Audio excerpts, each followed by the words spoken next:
Can we do a little WCW rapid fire? I'll just shoot a name. Tell me the first thing that comes to your head on some of these You guys. bet. Awesome. Steve Austin. Great partier and a good worker. Had a lot of fun with Steve. Good pool player, good pool shark. Brian Pillman.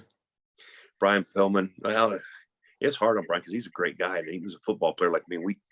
We talked because he was in the NFL the same time I was at Pittsburgh, and I think he went to Cincinnati. And so we saw each other. Brian was great. A great guy. I felt so bad when he passed. Arn Anderson. Very intelligent wrestler. Great worker. Randy Savage. Lived his gimmick to the end.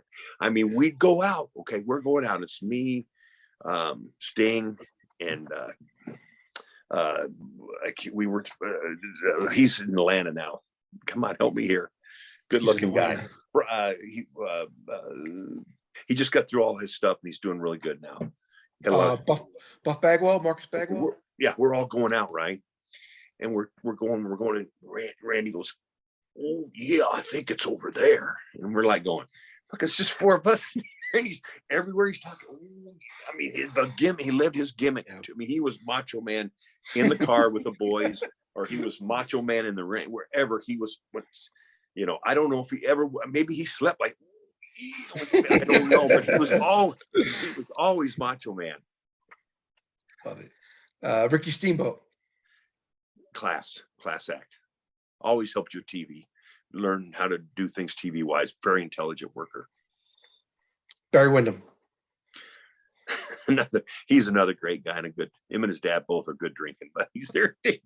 I'm glad he's feeling better now too. I felt bad for him when he had that heart issue and stuff. He's what he is. He's the lone rider.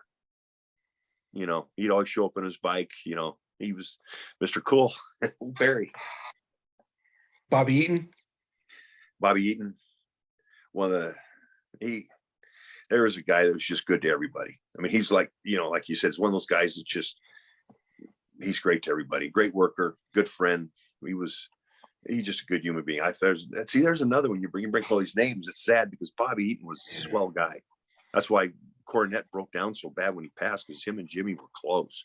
Yeah. And I felt bad for Jimmy. That's sad because Bobby's one of the best. Yeah, it was. Mean Gene. And the voice, nobody had even when I was a kid watching him on the AWA, that voice, you knew when Mean Gene was on the mic. I mean, he had that voice that could get your attention and get everybody going, and just a great interviewer and come up stuff off the top of his head. He was great. Last one, Dusty Rhodes. He's kind of like, he's got that personality where he could have been a preacher. He might have been a great preacher, made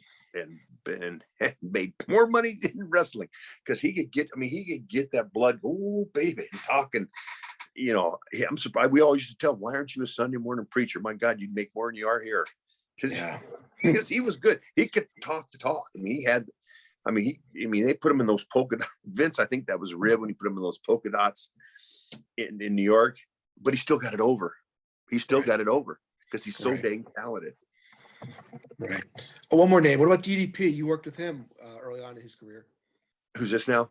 DDP. Oh yeah, he's a good guy. He's into himself a lot. I like him a lot, but he loves DDP.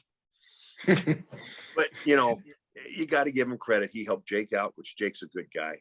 I always liked Jake the Snake, and he helped out Scott Hall, which Scott Hall is a good person too. I mean, they're all, so he's done, it just shows you, even though DDP likes DDP, he still cares for other people, which I take my hat off. And that means a lot that he's helped people out like that, which is class act.